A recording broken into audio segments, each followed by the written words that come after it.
พ่นนี่เด้อวัดนี้หนูมุขวัดนี่พี่น้องมา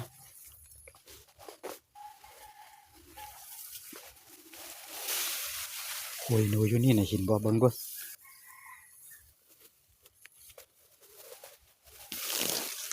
นี่คุยหนูพี่น้อยนี่นี่เห็นบ่นี่โอ้คุยความใหญ่นะบ่ให้ว่าเลยพี่น้องนี่เบิ่งไหมคุยน่ะนี่คูนเลยพี่น้องเลยนี่คุยบักใหญ่ๆพี่น้องโอ้เราจันใส่อยู่นี่นะ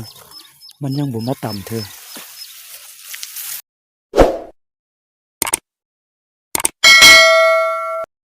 ครับทักทายสบายดีตอนเช้าที่เข้ามาติดตามครับเบิ่งครับชมพี่น้อง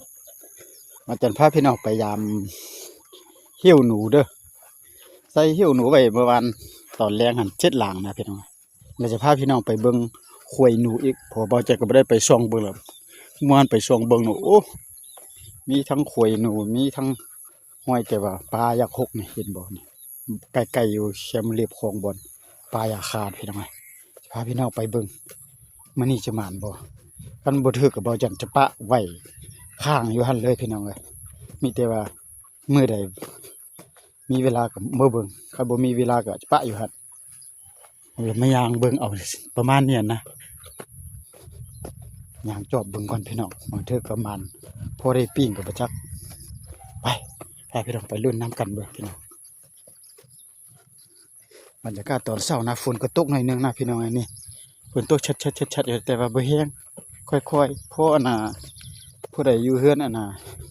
สังกะสีบ่หรือเฮือนอันน่ะอันรู้สิ่งได้ยินอยู่แป๊บๆๆๆๆนี่นะได้ยินเสียงอยู่ใส่อยู่พุ่นนะแต่บ้งของเบาจันน่ะแปลกได้พี่น้องเอ้ยบ้งดีดก็บ่แม่น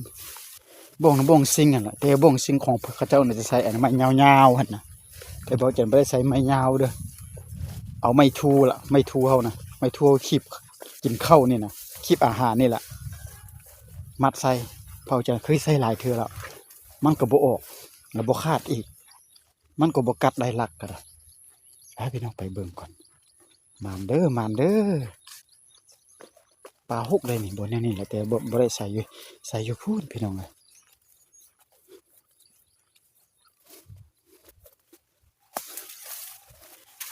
ปลาก็ฮุกดีนะพี่น้องบนนี้น้ำบอลบอจันโตนกโตหนูเลยบอจันโตนกโตหนูแล้วก็ทางเปลี่ยนหน่อยนึงบ่แม่นมันฮุกแบบคือจังซี่ได้นี่ฮุกแบบนี้ได้นี่บ้านนาบอจันมาโตนกหันนะหางไปมานบ่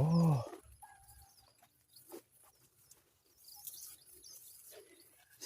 ส่อยู่นี่เด้ไปเบิ่งอยู่นี่ก่อนอยู่นี่คือมีสองหลังที่บางเธอน่ะสองหลังแล้วพี่น้องไปเบิ่งหลังแรกเบิ่งก่อน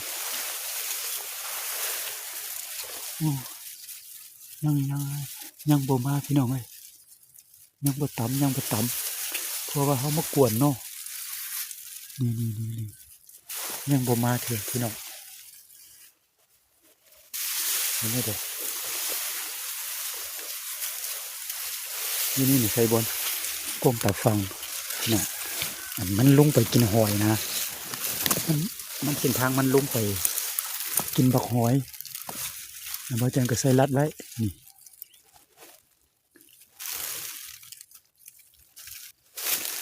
ยังอยู่พี่น้องเอ้ยโอ้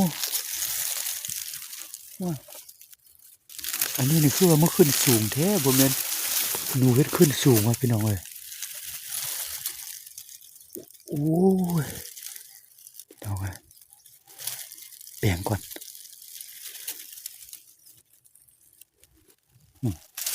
อย่างชั้นนี่แหละไปยังมีห้าหลังใช่ไหมใส่จุ่มกันนี่ห้าหลังปะอยู่นี่เพราะว่าเขาไม่เหยียบนี่มันไม่ห้อยหรอกหนูเลย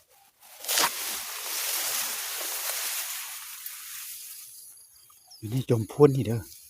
วัดนี้หนูมุขวัดนี่พี่น้องมา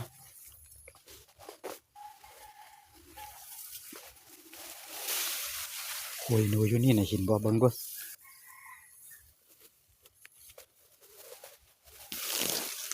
นี่คุยหนูพี่น้อยนี่ นี่เห็นบนนี่โอ้หวยความใหญ่นะบ่ให้ว่าเลยพี่น้องนี่เบิ่งไหมหวยนะนี่คูนเลยพี่น้องเลยนี่หวยบักใหญ่ๆพี่น้องโอ้เราจังใส่อยู่นี่นะมันยังบ่มาต่ำเธอ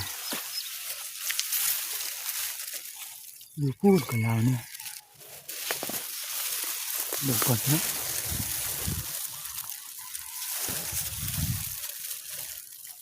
มาต่ำบ่ยังบ่มาต่ำพี่น้องเอ้ยใส่อันนี้ก่อนสองหลังนี่ก็บ่ต่ำมื้อนี้นี่น่าสิบ่ต่ำแหละนี่หลังอยู่นี่ก็ต่ำไว้บ่มาต่ำ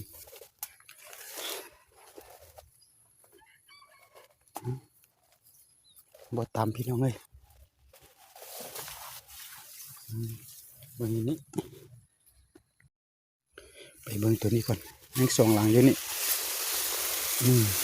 หกได้ตาก็เอาทุก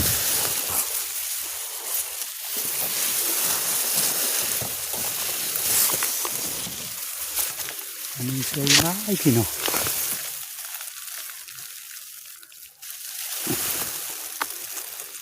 ยังบ่ต่ำเท่าพี่น้อง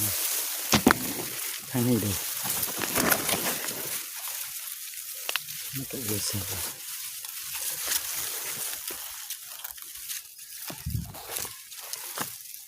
โอ้ยยังบ่ต่ำพี่น้องเอ้ยยังอยู่คือเก่า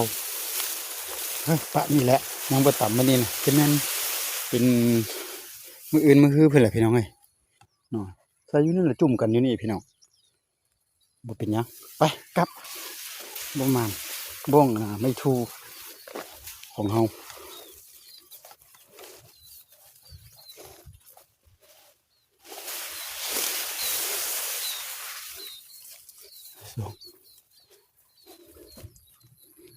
บ่มานดอกนั่นน่ะมาเอามือมันตื่มประมาณ2 มื้อมื้อหนึ่ง2 มื้อนึงแน่นอนมันต้องถือละครับพอกันมื้อหน้าพี่น้องเอ้ยติดต่อไปเพราะว่าครั้งแรกโอ้ช่วงนี่ทางเบาจันอยู่เนี่ยบ่มีหนูได้พี่น้องเอ้ยหากินยากส่วนจะได้หนูตัวนึงนี่ตะกี้เบาจันมาเต็มอาญะหนูแถวนี้นะบ่ฮู้แนวสิว่าบ่ฮู้แนวจะใส่เลยสิใส่แนวใดเดี๋ยวนี้คนหลายหากินหลายเขาก็ปล่อยงูปล่อยควายอีกแล้วก็มันแปลนหมดพี่น้องนะแล้วก็บ่เลยว่าบ่ได้กินเลยพอกันคลิปต่อไปพี่น้องสำหรับคลิปนี้เบาจันก็ขอบใจมาให้กำลังใจเด้อบ่หมานธรรมดาประมาณนี้ได้พี่นะคันหมานกับเบาจันก็จะได้หิ้วห่างมาปิ้งกินมาคั่วกินประมาณนี้เลยบ่หมานแล้วก็ที่ว่าขอจบเพียงสำนี้ก่อนพอกันในโอกาสหน้าหรือคลิปหน้าสวัสดี